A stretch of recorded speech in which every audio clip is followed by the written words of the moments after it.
하나님의 크신 은혜와 평강이 오늘도 살아가는 삶의 자리마다 충만히 임하시기를 기원합니다. 기도하겠습니다. 하나님 아버지, 맡겨진 한 주의 삶을 살았고 오늘 그 마무리하는 날입니다.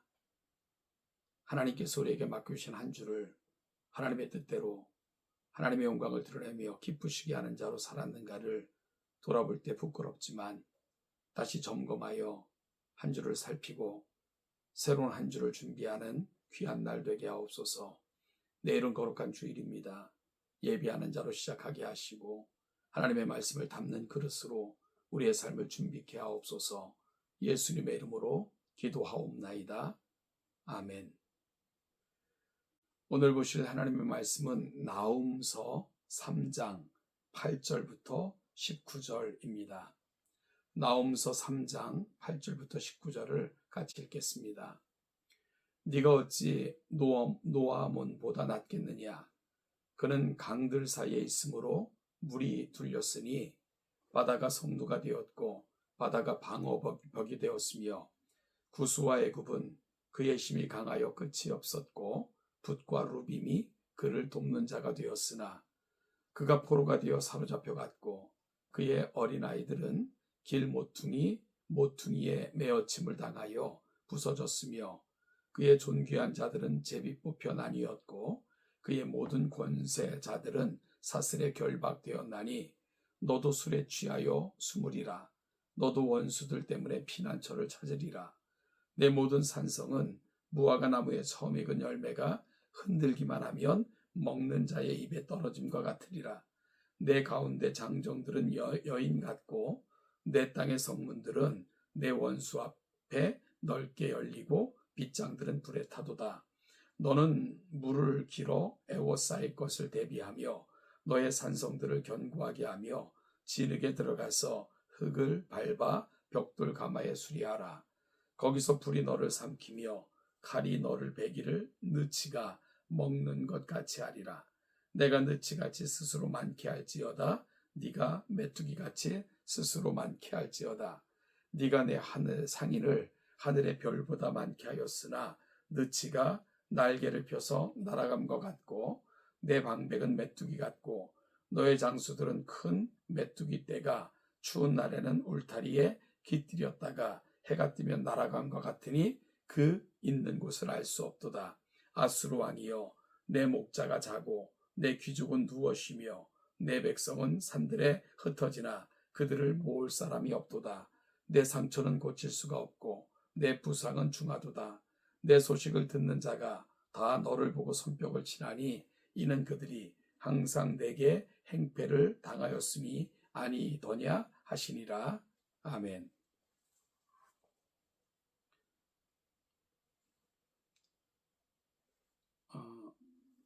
나훔서 마지막 부분입니다. 나훔서를 읽어오시면서 어떤 생각이 드셨습니까? 인간의 어리석음 아니었습니까? 하나님은 전능하사 바다를 꾸짖어 말리기도 하시고 모든 강을 말리시는 전능하신 하나님이시며 세상의 열왕들을 세우기도 하시고 패하기도 하시고 나라들을 견고케 하시는 분임에도 불구하고 마치 사람의 권세, 사람의 지혜에 세상의 역사가 흘러가는 것처럼 착각하고 사는 것, 우리는 구약의 역사서와 선지서를 읽을 때마다 그런 인간의 어리석음을 늘 발견하고는 안타까워할 수밖에 없습니다.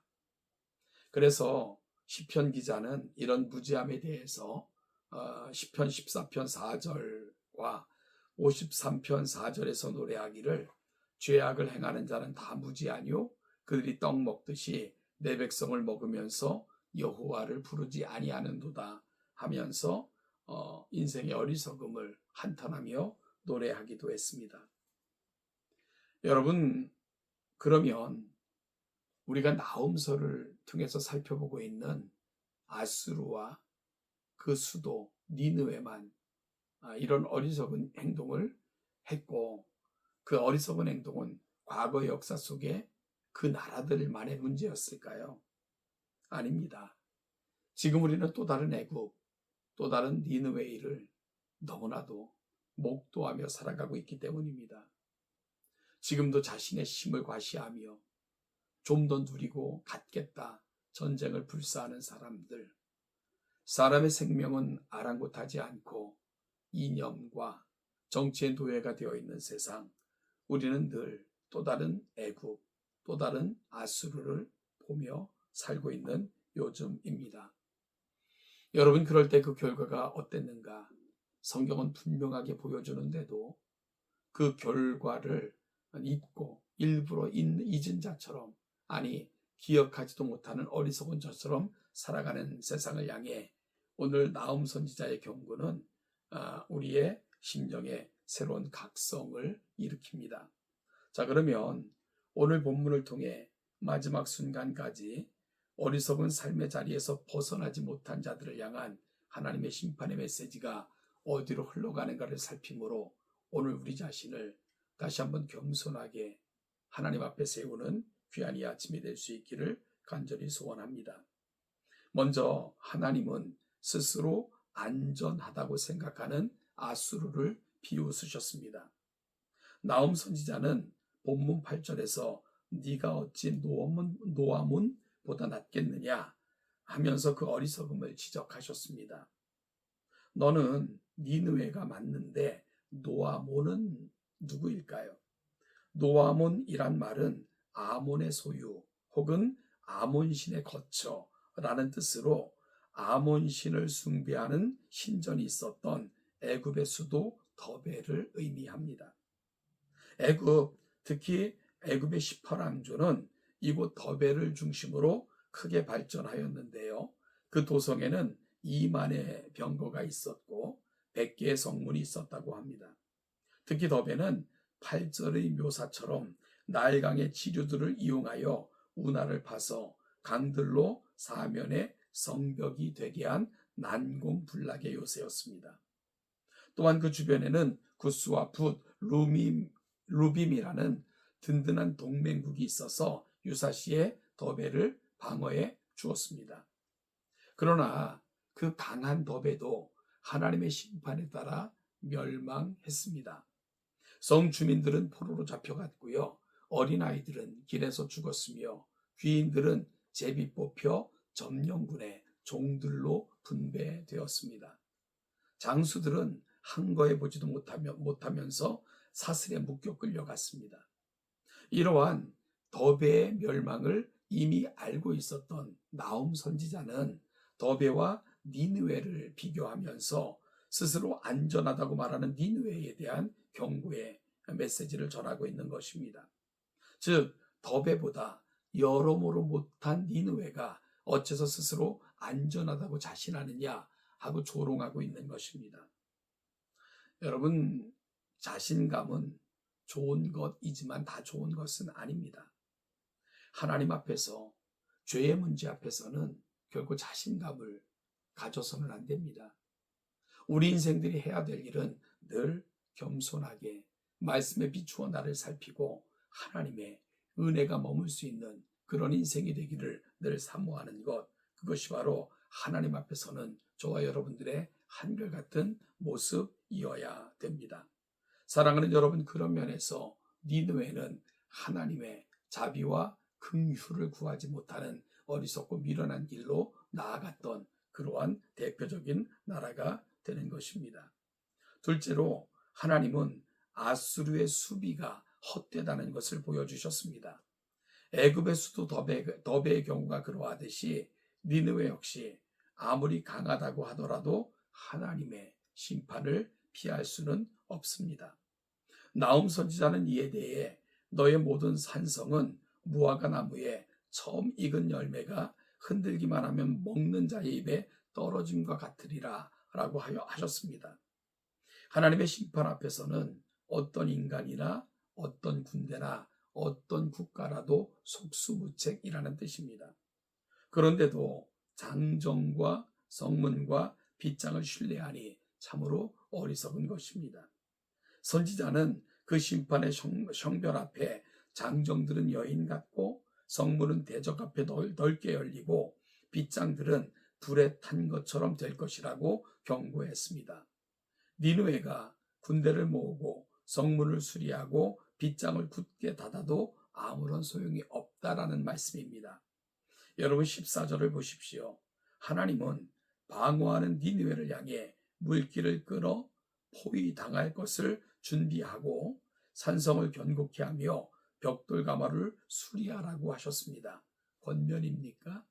아닙니다. 조롱입니다. 그렇게 해도 멸망을 막을 수 없다는 것입니다. 불이 삼키고 늦이 닥치는 대로 먹어 치우듯이 메뚜기처럼 많은 군대라도 전멸될 것이다 라고 말씀하십니다.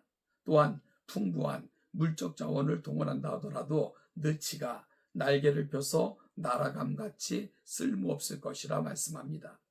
잘 훈련된 군인과 경험이 풍부한 장군이 있다 할지라도 흔적 없이 사라질 것이라 말씀하십니다. 니느웨는 이처럼 마지막까지 어리석음을 버리지 못한 가운데 멸망당할 것을 경고하신 것이지요. 사랑하는 성도 여러분, 인간의 어떤 것도 하나님의 심판을 피할 수 없으며 그것으로 구원받을 수 없다는 것을 분명하게 알아야 됩니다. 내 힘과 능력 가지고 모든 것을 행할 수 있다. 이것만큼 어리석은 것은 없지요.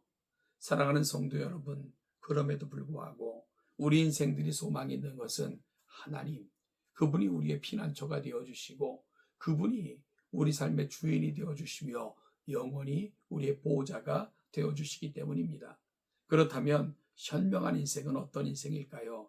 하나님을 왕으로 삼고 그분이 내게 주신 삶의 도리를 붙잡고 살아가는 사람들 속에서 선과 의와 공의를 행하는 것입니다. 그렇게 하나님의 뜻이 이 세상 가운데 펼쳐지도록 하나님의 거룩한 도구가 되기를 힘쓴다면 하나님께서는 그런 인생을 높이 드시고 그런 인생들을 통해 영광을 받으시고 그런 인생들을 통해 지으신 세상을 통치하실 것입니다. 이 위대함에 참여하는 우리 모두가 되기를 바라며 이 일을 위해 이 나라와 이 민족이 하나님 앞에 정말 공의롭고 아름답고 정의롭게 세워지기 위해 늘 기도하시는 우리 동천의 모든 성도들 되시기를 주님의 이름으로 축복합니다.